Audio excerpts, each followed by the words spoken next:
नमस्कार साथियों, कैसे हैं आप? मैं आशा करता हूँ मस्त होंगे, स्वस्थ होंगे। मैं दिलीप कुमार, हमारे यूट्यूब चैनल दिलीप जे स्क्रीन में आपका स्वागत है। तो आज हम लोग जो है इस वीडियो में जो है वो क्लास 12 का जो है ज्योग्राफी यानी कि भूगोल का चैप्टर नंबर 2 प्रवास या प्रवसन का 50 वीवीआई ऑब्जेक्टिव करने वाले हैं। इतना ऑब्जेक्टिव कर लेने से एक भी सवाल जो है इस चैप्टर से छूटने की संभावनाएं नहीं बनते हैं। तो अपने आप में जो है ये सभी क्वेश्चन जो है महत्वपूर्ण है। तो बिना जो है समय गवाए जो है हम लोग पहला क्वेश्चन की ओर बढ़ते हैं। देखते हैं पहला क्वेश्चन क्या है। पहला क्वेश्चन देखिए यहाँ पे बोला जा रहा है, कहता है प्रवास का अर्थ क्या है। सबसे पहले समझिए प्रवास या प्रवसन क्या होता है। प्रवास या प्रवसन, प्रवसन क्या होता है यानी कि माइग्रेशन क्या होता है। तो जब कोई व्यक्ति या व्यक्तियों का समूह एक स्थान से दूसरे स्थान पे जाता है, यानी कि एक स्थान से दूसरे स्थान पे जाता है, तो उसे हम प्रवास कहते हैं। क्या बोलते हैं? प्रवास। तो यहाँ पे देखिए ऑप्शन में दिया गया है, एक स्थान पर रहना, एक स्थान से दूसरे स्थान पर जाना, जन्म लेना, जनसंख्या बढ़ाना। तो जाहिर सी बात है एक स्थान से दूसरे स्थान पे जाना ही प्रवास होता है। क्या होता है? प्रवास। यानी कि राइट आंसर आपका बी हो जाएगा, ऑप्शन नंबर बी याद रखिएगा। क्वेश्चन हमारा की ओर बढ़िए, देखिए दो क्या है, कहते भारत में आंतरिक प्रवास का सबसे प्रमुख कारण क्या है। यानी कि भारत में आंतरिक प्रवास यानी कि एक जगह से दूसरे जगह जाने का जो आंतरिक प्रवास में यानी कि अपने ही देश में प्रवास के सबसे प्रमुख कारण क्या है। तो सबसे प्रमुख कारण इनमें से जो हो जाएगा वो रोजगार हो जाएगा। क्या हो जाएगा? रोजगार। ऑप्शन नंबर आपका बी राइट आंसर हो जाएगा, याद रखिएगा। ऐसे ये भी है, विवाह भी है, शिक्षा बन हो जाए, लेकिन सबसे प्रमुख अगर बोला जा रहा है तो रोजगार ही होगा। चलिए क्वेश्चन नंबर आगे की ओर बढ़ते हैं। क्वेश्चन में देखिए 3 क्या है, कहता जनगणना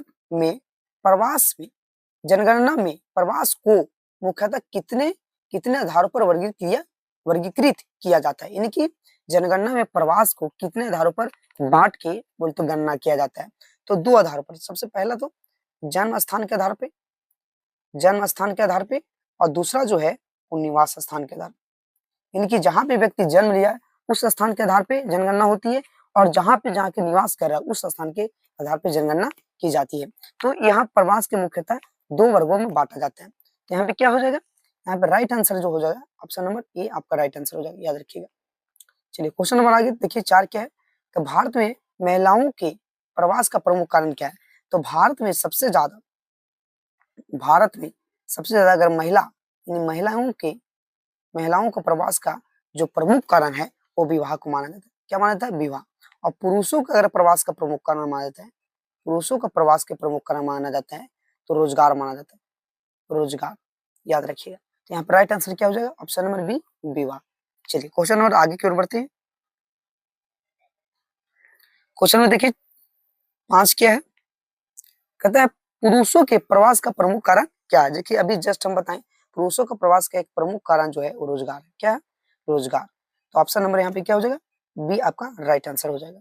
चलिए क्वेश्चन हम आगे देखिए क्या है 6 में, कहता ग्रामीण से नगरीय प्रवास का प्रमुख कारण क्या है। यानी गांव से लोग नगर की ओर क्यों प्रवास करते हैं। गांव से नगर की ओर, जो है वो लोग जो है क्यों प्रवास करते हैं।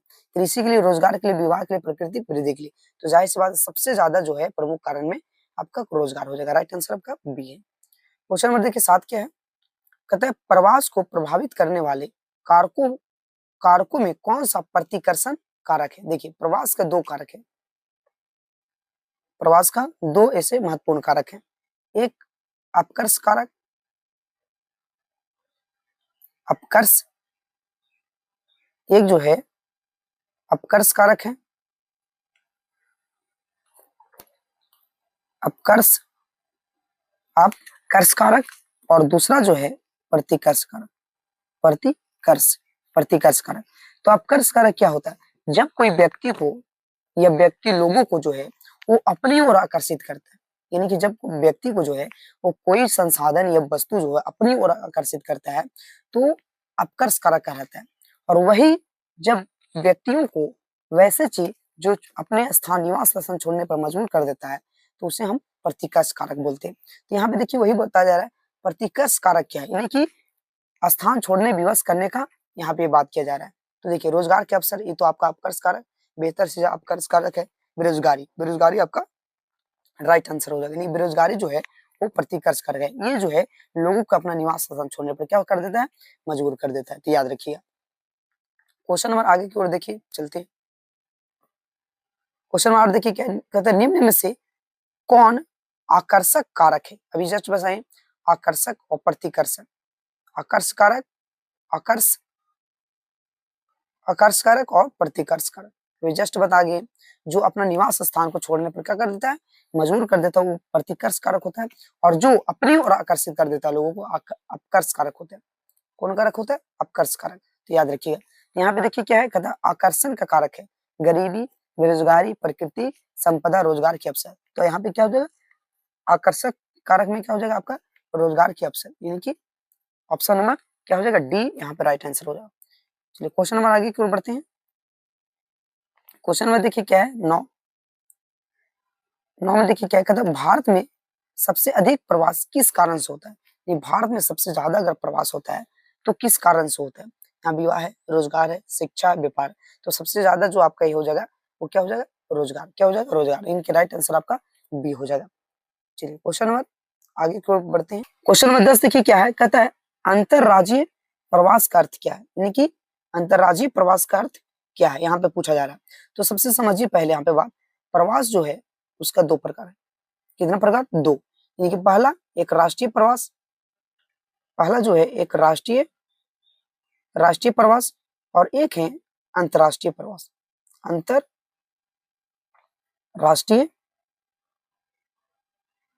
राष्ट्रीय प्रवास। तो यहाँ पे राष्ट्रीय प्रवास भी 2 प्रकार की, 2। एक होता है अंतरराज्यीय, अंतरराज्यीय, और एक होता है अंतरराज्यीय, अंतरराज्यीय ये होता है। तो अंतरराज्यीय अपने ही राज्य में जब एक स्थान से दूसरे स्थान पे जाता है तो अंतरराज्यीय होता है। और अपना राज्य से किसी दूसरे राज्य में या किसी दूसरे राज्य से किसी तीसरे राज्य में जाता है तो उसके अंतरराज्यीय प्रवास कहते हैं। क्या बोलते हैं? अंतरराज्यीय। यानी कि अलग अलग राज्यों में जब प्रवास हम करते हैं तो अंतरराज्यीय प्रवास, और अपने ही राज्य में जब प्रवास हम करते हैं तो अंतरराज्यीय प्रवास होता है। हम देखिए ऑप्शन में क्या है, एक गांव से दूसरे गांव में, एक शहर से दूसरे शहर में, एक राज्य से दूसरे राज्य में, एक जिले से दूसरे। तो यहाँ पे क्या होगा, अंतरराज्यीय प्रवास पूछा जा रहा है, यानी कि एक राज्य से दूसरे राज्य, यानी कि ऑप्शन नंबर सी आप यहाँ पे राइट आंसर हो जाएगा। क्या हो जाएगा? सी। चलिए क्वेश्चन नंबर आगे की ओर बढ़ते हैं।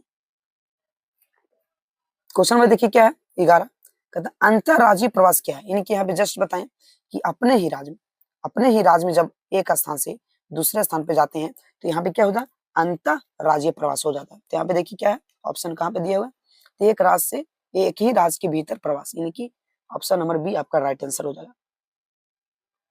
देखिए यहाँ पे विदेश प्रवास को क्या कहते हैं? तो अभी जस्ट बताएं कि प्रवास के 2 प्रकार, एक राष्ट्रीय और एक अंतरराष्ट्रीय। अंतरराष्ट्रीय अंतरराष्ट्रीय तो अंतरराष्ट्रीय किसे बोलते हैं? जब अपना देश से किसी दूसरे देश में जाते हैं या किसी दूसरे देशों में प्रवेश करते हैं तो अंतरराष्ट्रीय प्रवास हो जाता है। क्या बोलते हैं? अंतरराष्ट्रीय प्रवेश। लेकिन अपने ही देश में एक स्थान से दूसरे स्थान पे जाते हैं तो राष्ट्रीय प्रवास होता है। यहाँ पे पूछा जा रहा है विदेश प्रवास को, तो यहाँ पे क्या हो जाएगा, अंतरराष्ट्रीय प्रवास। सी ऑप्शन नंबर सी जो राइट आंसर हो जाएगा। चलिए क्वेश्चन नंबर यहाँ पे देखिए क्या है, 13 में, भारत में प्रवास की गणना किस संस्था द्वारा की जाती है? देखिए आरबीआई, जनगणना विभाग, यूनेस्को, WHO। तो इसका राइट आंसर क्या हो जाएगा, जनगणना विभाग, जनगणना विभाग, याद रखिएगा। चलिए क्वेश्चन नंबर आगे की ओर बढ़ते हैं। क्वेश्चन नंबर देखिए 14 क्या है, कहता है प्रवास से शहरों में क्या बढ़ता है? यानी कि प्रवास यानी कि एक स्थान से दूसरे स्थान पर लोग जाता है तो जहां से जाता है वहां पे जनसंख्या तो कम हो जाएगी और जहां पे जाएगा वहां पे बढ़ जाता है। तो प्रवास से जो है वो क्या होता है, तो शहरों में जनसंख्या वृद्धि होती है, इनकी बढ़ता है, इनकी राइट आंसर आपका बी हो जाएगा। क्वेश्चन नंबर देखिए आगे क्या है, कहता है 15 में, ग्रामीण क्षेत्रों से लोगों के बाहर जाने का प्रमुख कारण क्या है? तो ग्रामीण क्षेत्रों को लोगों को बाहर जाने के सबसे प्रमुख जो कारण है वो रोजगार है। क्या है? रोजगार। यानी कि गांव में रोजगार उतना नहीं होता है, मौसमी रोजगार होता है। इसके कारण जो है, इसकी कमी के कारण जो है लोग जो है वो बाहर चले जाते हैं, यानी कि दूसरे जगह प्रवास कर जाते हैं। तो यहाँ पे राइट आंसर क्या हो जाएगा, ये आपका राइट आंसर हो जाएगा। चलिए क्वेश्चन नंबर आगे देखिए क्या है, क्वेश्चन नंबर 16 देखिए क्या है, कहता है शहरों की ओर प्रवास का प्रमुख आकर्षण है, यानी कि शहरों की प्रवास के प्रमुख आकर्षण है, यानी कि लोग शहर में सबसे ज्यादा जो है प्रवास क्यों कर रहे हैं, इसका आकर्षण का केंद्र क्या है, आखिर क्या इसका कारण है, आकर्षण का केंद्र क्या है। तो देखिए बेरोजगारी, रोजगार के अवसर, सूखा, बाढ़। तो क्या हो जाएगा, रोजगार के अवसर। इन शहरों में ज्यादा से ज्यादा रोजगार मिलते हैं, इसके कारण जो है शहरों का प्रवास का जो है आकर्षण का।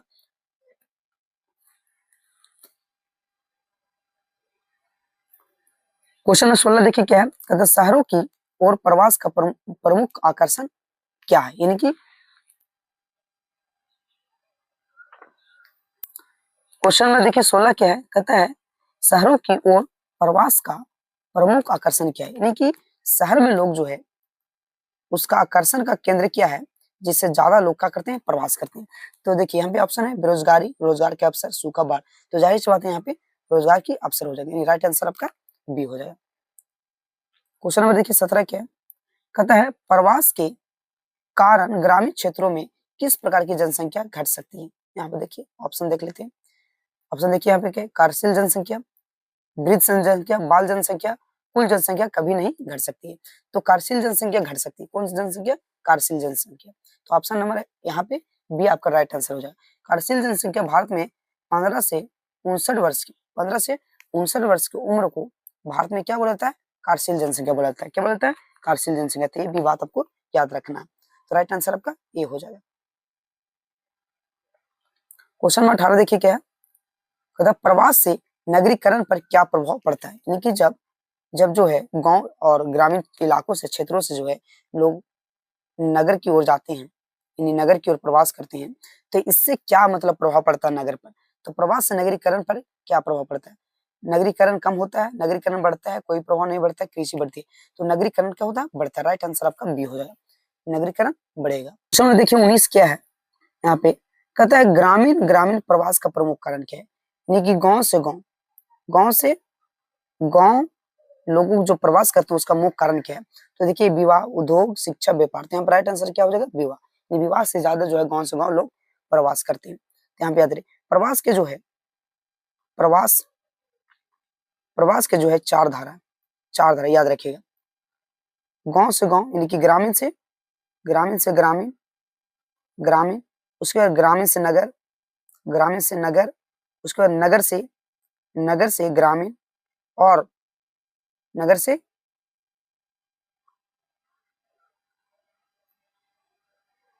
ग्रामीण, उसके बाद जो है नगर से नगर। तो प्रवास की कितनी धारा, चार धारा याद रखिए। चलिए क्वेश्चन नंबर आगे देखिए क्या है,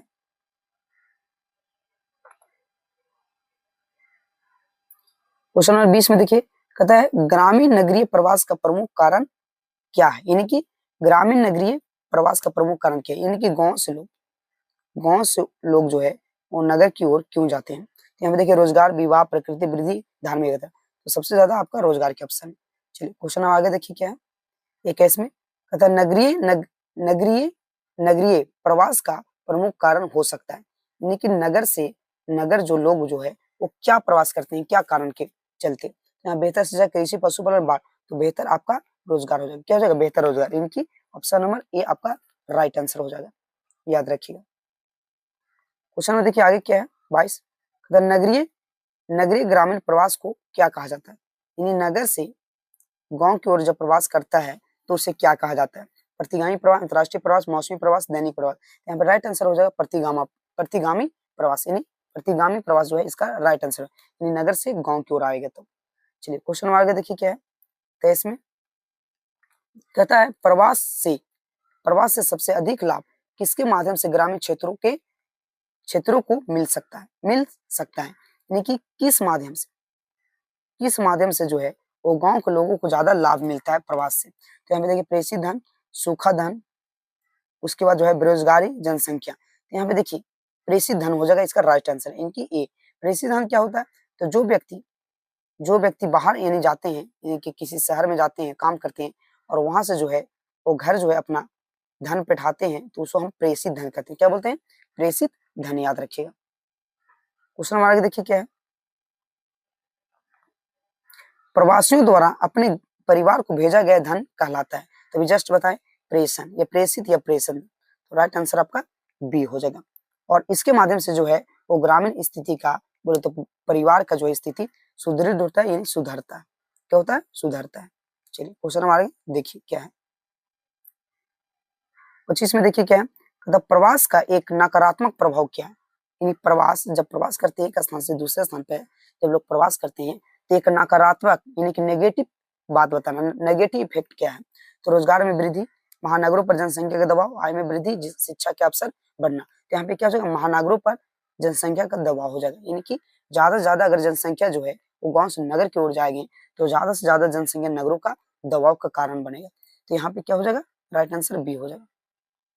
क्वेश्चन में देखिए 26 क्या है, क्वेश्चन नंबर 26 में यहाँ पे बोला जा रहा है, महानगरों में अत्याधिक प्रवास में कौन सी समस्या बढ़ती है। यानी महानगर में जो है वो ज्यादा से ज्यादा लोग जाकर निवास करते हैं तो क्या समस्याएं हो सकती है। तो यहाँ पे देखिए क्या, आवास की समस्याएं, कृषि उत्पादन, वन क्षेत्र, वर्षा। तो यहाँ पे राइट आंसर हो जाएगा आवास की समस्या। क्या हो जाएगा, आवास की समस्या, राइट आंसर ए। यानी कि यहाँ पे जो है वो ज्यादा से ज्यादा नगरों की ओर जाएंगे, नगरों की ओर, तो वहां पे जो है आवास की समस्याएं उत्पन्न हो जाती है, यानी कि रहने का समस्याएं क्या हो जाता है, उत्पन्न हो जाते हैं। तो ये भी आपका याद रखिएगा। चलिए क्वेश्चन नंबर आगे देखिए क्या है, 27 में क्या है, कहते प्रवास के कारण महानगरों में क्या बढ़ सकता है। प्रवास के कारण महानगरों में क्या बढ़ सकता है। तो झुग्गी बस्तियां, वन, कृषि भूमि, पशुपालन। तो यहाँ पर राइट आंसर होगा झुग्गी बस्तियां, यानी कि ज्यादा वहां पे अब मजदूर लोग हैं, अब उतना जो महानगर में जो है वो बड़े बड़े जो है मकान नहीं खरीद सकते हैं, रेंट नहीं दे सकते हैं। तो इसके लिए जो है छोटे छोटे झुग्गी झोपड़ियां लोग बनाना क्या कर देते हैं, शुरू कर देते हैं, छोटे छोटे झुग्गी झोपड़ियां। और भारत की सबसे मलिन बस्ती, मलिन मलिन बस्ती जो है वो मुंबई के धारावली है। मुंबई के धारावली धारावली जो है वो एशिया का सबसे बोल तो गंदी बस्ती या मलिन बस्ती के नाम से जाना जाता है। तो ये भी आपको याद रखना। तो इसका जो है राइट आंसर जो इसका क्या हो जाएगा, इसका राइट आंसर जो होगा झुग्गी झोपड़ी यानी झुग्गी बस्ती है। तो राइट आंसर ए। चलिए क्वेश्चन हमारा आगे देखिए क्या है, 28 में कहता है मौसमी प्रवास का समानता किससे संबंधित है। यानी मौसमी प्रवास, मौसमी प्रवास, मौसमी प्रवास माने होता है मौसम के अनुसार, किस अनुसार, मौसम। यानी कि देखते हैं गांव के लोग जो है वो कृषि वाले क्षेत्र में अपना गांव आ जाते हैं, और जैसे कृषि वाला जो कार्य होता है वो अपना नौकरी पेशा के तलाश में यानी कि अन्य रोजगार की तलाश में वो शहर की ओर बढ़ जाते हैं। तो मौसमी प्रवास समानता किससे संबंधित है, तो कृषि कार्य आपका राइट आंसर हो जाएगा। चलिए क्वेश्चन नंबर आगे देखिए क्या है, कहता श्रमिकों का एक स्थान से दूसरे स्थान पर कुछ समय के लिए जाना कहलाता है। यानी कि श्रमिक को जो है कुछ समय के लिए, यानी कि ज्यादा समय के लिए, कुछ समय के लिए एक स्थान से दूसरे स्थान पर जाना क्या कहलाता है, अस्थायी प्रवास, मौसमी प्रवास, अंतर्राष्ट्रीय प्रवास, जन्म प्रवास। तो यहाँ पे क्या हो जाएगा, मौसमी प्रवास। क्या है, राइट आंसर आपका बी हो जाएगा। क्योंकि जैसे कृषि कार्य जो होता है वो देखता है कि मौसम जो कृषि कार्य, धान की खेती हो या गेहूं हो और अन्य भी चीजें फसल लगाना है, तो मौसम के अनुसार जो है मजदूर जो हो चले आते हैं अपना गाँव, उसके बाद जो खेती बाड़ी के काम करके जो है अपने फिर जो है रोजगार की ओर लौट जाते हैं। तो ये ऐसा जो है मौसमी प्रवास इसको बोलते हैं। चलिए क्वेश्चन हमारा आगे देखिए क्या है, क्वेश्चन नंबर 30 में देखिए बोला जाता है, कहता भारत में महिला प्रवास का सबसे प्रमुख कारण क्या है। ये भारत में सबसे ज्यादा महिलाएं जो प्रवास करती है उसका मुख्य कारण क्या है, महिला प्रवास का मुख्य कारण क्या है। तो महिला प्रवास का मुख्य कारण जो है विवाह, राइट आंसर आपका बी हो जाएगा। और पुरुष प्रवास का अगर पूछेगा, पुरुष प्रवास का, तो वो है रोजगार। क्या है, रोजगार, याद रखिएगा रोजगार। चलिए क्वेश्चन नंबर आगे देखिए क्या है, कहता प्रवास का एक सामाजिक प्रभाव है। यानी प्रवास का एक सामाजिक प्रभाव क्या है, संस्कृति आदान प्रदान, वर्ग समृद्धि, कृषि विस्तार, तापमान। यहाँ पे राइट आंसर होगा संस्कृति आदान प्रदान। आप कहीं पे जाते हैं तो उस क्षेत्र में जो भी रहन सहन, बोली चाली, विचार रहता है और उनका जो प्रभाव क्षेत्र रहता है वो आप पर भी पड़ता है, यानी कि आप पर भी पड़ने लगता है। तो यहाँ पे संस्कृति आदान प्रदान होता है। क्वेश्चन नंबर आगे देखिए क्या है, प्रवास से विभिन्न क्षेत्रों के बीच क्या बढ़ता है, संस्कृति संपर्क, वन क्षेत्र, कृषि, खनिज। तो यहाँ पे हो जाएगा संस्कृति संपर्क। यानी संस्कृति संपर्क जो है वो प्रवास से एक दूसरे में क्या होता है, बढ़ोतरी होता है, संस्कृति संपर्क, याद रखिएगा। चलिए क्वेश्चन नंबर आगे देखिए क्या है, पशु फैक्टर का उदाहरण है, यानी प्रस्तुत फैक्टर का क्या उदाहरण है? तो यहाँ पे रोजगार, उच्च शिक्षा, बेरोजगारी, बेहतर स्वास्थ्य। तो यहाँ पे राइट आंसर हो जाएगा बेरोजगारी। क्या हो जाएगा? बेरोजगारी। ये प्रस्तुत फैक्टर का जो उदाहरण है वो बेरोजगारी है, याद रखिएगा। चलो क्वेश्चन नंबर आगे देखिए, कहता है फुल फैक्टर का उदाहरण, यानी फुल फैक्टर जो है, सेक्टर जो है, इसका क्या उदाहरण? गरीबी, बेरोजगारी, प्रकृति आपदा, रोजगार के अवसर। तो यहाँ पर राइट आंसर हो जाएगा रोजगार की अवसर, इनके ऑप्शन नंबर डी आप याद रखना। क्वेश्चन नंबर देखिए 35 क्या है? कहता प्राकृतिक आपदा किस प्रकार का प्रवास कारण हो सकता है? इन्हें प्रकृति आपदा जो है वो किस प्रकार से प्रवास का कारण हो सकता है? आकर्षण, प्रतिकर्षण, आर्थिक लाभ, संस्कृति आकर्षण। तो हम आपको बताए थे, जब व्यक्ति को अपने निवास स्थान छोड़ने पर दम विवश कर देता है, तो वो जो कारक कहलाता है वो प्रतिकर्षण कारक कहलाता है। और जब कोई व्यक्ति को जो है अपनी ओर आकर्षित कर लेता है, यानी कि सुख सुविधाओं से, तो उसे हम अपकर्ष कारक बोलते हैं। तो यहाँ पे बोला है आपदा, यानी प्राकृतिक आपदा के कारण जो है, आप देखिएगा कि जो जिस क्षेत्र में बाढ़ आता है या भूस्खलन होता है यानी भूकंप, उस क्षेत्र से लोग जो है वो विवश होकर जो है वो छोड़ना पड़ जाता है। तो यहाँ पे आप राइट आंसर क्या हो जाएगा? प्रतिकर्षण, इनके ऑप्शन नंबर बी यहाँ पे राइट आंसर हो जाए, याद रखिए। क्वेश्चन नंबर देखिए 36 क्या है? कहते बाढ़ और सूखा लोगों को किस दिशा में प्रवास के लिए मजबूर कर सकते हैं? यानी कि बाढ़ और सूखा जो है वो किस दिशा में प्रवास के लिए मजबूर कर सकते हैं? प्रभावित क्षेत्र से बाहर, प्रभावित क्षेत्र में, केवल विदेश में, केवल शहर से बाहर। तो प्रभावित क्षेत्र से क्या हो जाएगा? बाहर, यानी कि जिस क्षेत्र में प्रभावित है उस क्षेत्र से क्या रहेगा? बाहर जाएगा, यानी कि उससे हटना पड़ जाएगा। तभी तो बोले तो उस क्षेत्र से जो है लोगों का जीवन जो यापन करने में कोई कठिनाई नहीं होगी। तो जिस क्षेत्र में बाढ़ आएगा, सूखा आएगा, उस क्षेत्र में जो लोगों का जीवन यापन करने में क्या होगा? कठिनाई होगा। तो प्रभावित क्षेत्र से बाहर जाने पर मजबूर कर देता है। चलिए क्वेश्चन नंबर 37 क्या है? कहता प्रवास से नगरीय क्षेत्रों में किसकी मांग बढ़ती है? यानी प्रवास से नगरीय क्षेत्रों में किसकी मांग बढ़ती है? मान लीजिए गांव से लोग जो है वो नगर की ओर बढ़ते हैं, किस ओर? नगर की ओर बढ़ते हैं, गांव से नगर की ओर। तो वहाँ पे क्या नगर में मांग हो पाता है? आवास और सेवाएं की, कृषि भूमि की, जंगलों की, जगह। तो जाहिर सी बात है आवास और सेवाओं की, इनकी जितना ज्यादा जो है वो नगरीय जनसंख्या बढ़ेगी, उतना ज्यादा आवास की वहाँ पे क्या बढ़ेगी? मांग बढ़ेगा। तो यहाँ पे राइट आंसर आपका क्या हो जाएगा? ये हो जाएगा। क्वेश्चन में देखिए आगे क्या है? कहता है भारत में प्रवास के अध्ययन के लिए कौन सा आंकड़ा महत्वपूर्ण है? भारत में प्रवास के अध्ययन के लिए कौन सा आंकड़ा महत्वपूर्ण है? यानी कि प्रवास के बारे में आपको जानकारी अगर लेना है तो किसका आंकड़ा, मतलब किसका डाटा आपको जानना जरूरी है? जब जनगणना आंकड़े, केवल मौसम आंकड़े, केवल कृषि आंकड़े, केवल वन आंकड़े। तो यहाँ पर राइट आंसर होगा जनगणना। जनगणना के अनुसार तो ये तो पता चलता है कि किस क्षेत्र में कितना लोग प्रवास किए, किस क्षेत्र में कितना जनसंख्या है। तो जनगणना आंकड़े आपका राइट आंसर हो जाएगा। क्वेश्चन देखिए 49 क्या है? प्रवास का प्रत्यक्ष संबंध किससे? यानी प्रवास का प्रत्यक्ष यानी कि डायरेक्ट जो संबंध है वो किससे है? तो जनसंख्या वितरण से, केवल जलवायु, केवल मिट्टी, केवल वनस्पति। जनसंख्या वितरण, राइट आंसर क्या हो जाएगा? जनसंख्या वितरण। वितरण माने होता बटा होना, क्या होना? बटा होना। जनसंख्या का बटा होना, ये जनसंख्या वितरण का मतलब होता है जनसंख्या का बटा होना, यानी वितरण। चलिए क्वेश्चन नंबर आगे देखिए क्या है? 40 में देखिए, कहता प्रवास के कारण किसी क्षेत्र की जनसंख्या में क्या परिवर्तन हो सकता है? क्या परिवर्तन हो सकता है? अगर प्रवास करता है तो उस क्षेत्र में जनसंख्या पर क्या परिवर्तन होता है? ये क्या उसमें जो है बदलाव आता है? तो वृद्धि या कमी, हमेशा वृद्धि, हमेशा कमी, इनमें से कोई नहीं। तो यहाँ पे समझने का प्रयास कीजिए पहले। मान लीजिए एक गाँव है और एक शहर है, गाँव एक शहर है। गाँव से लोग जो है वो शहर की ओर बढ़ते हैं। तो जहां से जनसंख्या गया तो वहां पर जनसंख्या क्या गया? कमी। और जहां पर जो है जनसंख्या जाकर ठहरा तो वहां पर जनसंख्या में क्या आ गया? वृद्धि। यानी कि यहाँ पे कमी और वृद्धि दोनों होता है। यानी कि जहां पे गया वहां पे तो वृद्धि हो गया, लेकिन जहां से गया वहां पे क्या आ गया? कमी आ गया। तो राइट आंसर क्या हो जाएगा? ये आपका राइट आंसर हो जाएगा। चलिए क्वेश्चन हम आगे देखिए क्या है?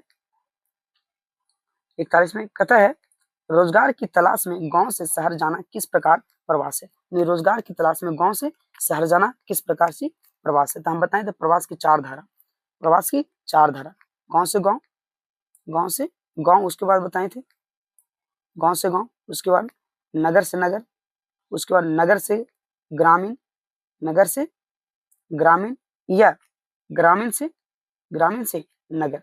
तो ये प्रवास की 4 धारा है। इसमें देखिए कहता है कि रोजगार की तलाश में गांव से शहर जाना, तो क्या हो जाएगा ग्रामीण से नगरी, राइट आंसर आपका बी हो जाएगा।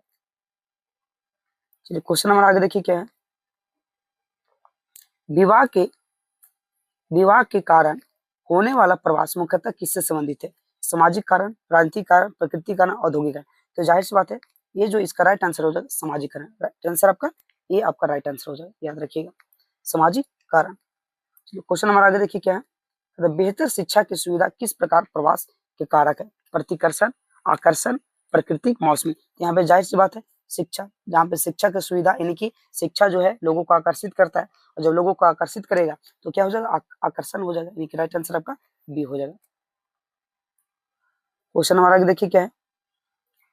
बेरोजगारी किस प्रकार का कारक है? बेरोजगारी, अब जहाँ पे बेरोजगारी होगा, क्या उस क्षेत्र में लोग रहना चाहेंगे? नहीं रहना चाहेंगे। तो ये जो है अपने निवास स्थान को छोड़ने में क्या कर देता है? विवश कर देता है। तो यहाँ पे क्या हो जाएगा प्रतिकर्षण, यानी कि राइट आंसर आपका बी हो जाएगा। क्वेश्चन में देखिए 45 क्या है। प्रवास के कारण शहरों में जनसंख्या घनत्व में क्या प्रभाव पड़ता है? यानी प्रवास के कारण जो है उस शहरों की जनसंख्या घनत्व पर क्या प्रभाव पड़ता है? जनसंख्या घनत्व क्या होता है? तो प्रति वर्ग किलोमीटर में रहने वाले लोगों की संख्या को जनसंख्या घनत्व कहते हैं। तो क्या होता है बढ़ता है, घटता है, कोई प्रभाव नहीं है, प्रवेश शून्य हो जाता है, तो यहाँ पे क्या हो जाता है बढ़ता है। राइट आंसर आपका ए हो जाएगा। क्वेश्चन नंबर देखिए 46 क्या है। कहता प्रवास का आर्थिक लाभ क्या है? यानी प्रवास से जो है वो आर्थिक लाभ यानी कि वित्त में क्या बदलाव होता है, क्या लाभ होता है? आय के अवसर बढ़ता है, रोजगारी बढ़ता है, कृषि भूमि का घटता है, उसके बाद प्रकृति आपदा बढ़ना। तो यहाँ पे क्या हो जाएगा आय के अवसर बढ़ना, एक राइट आंसर आपका ये हो जाएगा। क्वेश्चन आगे देखिए क्या है। 47 में कहता है प्रवास से ग्रामीण परिवारों को मिलने वाला धन किसमें सहायक हो सकता है? यानी कि प्रवास अगर कोई मान ले शहर गया तो वहां से जो पैसा भेजा जा रहा है अपने ग्रामीण परिवारों के लिए, तो उससे क्या लाभ हो सकता है, क्या सहायक हो सकता है उस धन से? जीवन स्तर सुधरने में, बेरोजगारी बढ़ने में, उसके बाद देखिए क्या है जनसंख्या घटाने में, सूखा बढ़ाने में। यहाँ पे देखिए यहाँ पे क्या हो जाएगा राइट आंसर, यहाँ पे ये हो जाएगा यानी कि जीवन स्तर सुधारने में। यानी कि गाँव के लोग जो शहर जाते हैं वो अपना वित्तीय स्थिति को सुधारने के लिए, जिससे हमारा परिवार जो है वो क्या हो संपन्न हो, सुखी हो। राइट आंसर क्या हो जाएगा ये हो जाएगा। क्वेश्चन नंबर देखिए आगे क्या है 48 में देखिए कहता है भारत में प्रवास का प्रमुख सामाजिक कारण कौन सा? ये सामाजिक कारण बताना, समाज के चलते प्रवास। तो विवाह, खनन, उद्योग, परिवहन। यहाँ पे राइट आंसर क्या हो जाएगा ए विवाह। चलिए क्वेश्चन नंबर आगे देखिए क्या है।